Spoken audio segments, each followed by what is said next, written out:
Pada fungsi konsumsi dan fungsi tabungan ada 3 buah rumus yang harus diingat. Yang pertama, hubungan antara konsumsi, pendapatan, dan tabungan dituliskan dalam rumus Y sama dengan C ditambah S. Y adalah pendapatan sama dengan konsumsi tambah tabungan. Rumus yang kedua adalah fungsi konsumsi dituliskan dalam bentuk C sama dengan A plus B dikalikan dengan Y. Ini adalah fungsi konsumsi.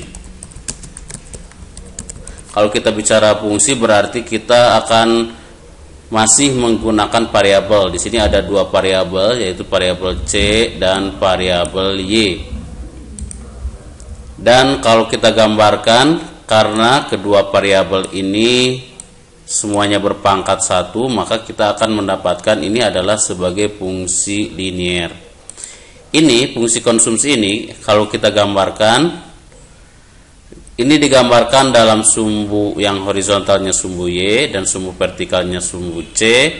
Kita bisa gambar seperti biasa dengan cara jika C-nya 0 dapat Y dan jika Y-nya 0 dapat C, maka kita akan mendapatkan garis seperti yang ada berikut ini.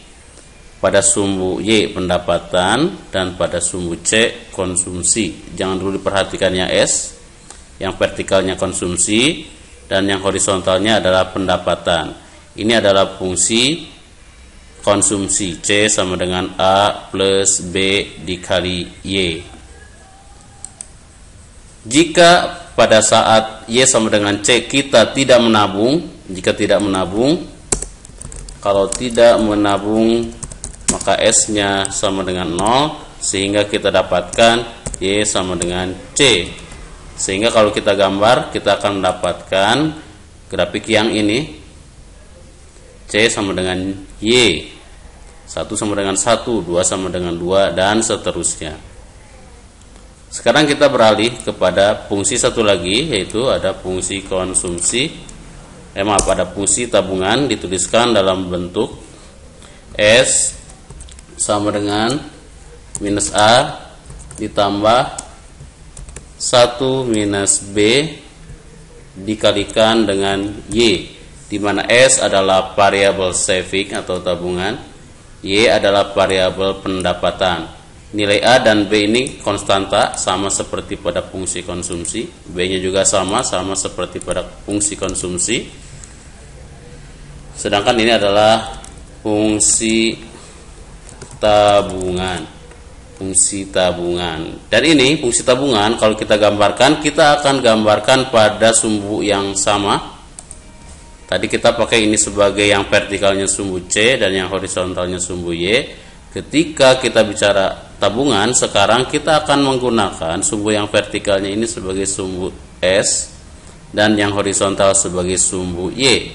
Kita bisa gambar dengan cara jika S-nya 0 maka dapat Y, dan jika Y-nya 0 dapat S. Anda bisa perhatikan jika Y-nya sama dengan 0, jika Y-nya sama dengan 0 maka kita akan mendapatkan perpotongan di titik ini. Jika Y-nya 0 maka bagian sebelah sini 0 semua, maka S sama dengan minus A, maka titik sebelah bawah ini minus A. Dan ini adalah titik apa? Ini titik terjadi jika S-nya sama dengan 0. Jika S-nya sama dengan 0 maka kita akan mendapatkan harga Y. Sama juga ketika pada fungsi konsumsi, jika A-nya 0, jika Y-nya 0 maka kita akan mendapatkan C sama dengan A. Yang perlu diingat di sini ada 3 rumus. Yang ini, yang pertama, yang kedua fungsi konsumsi, dan yang ketiga fungsi tabungan.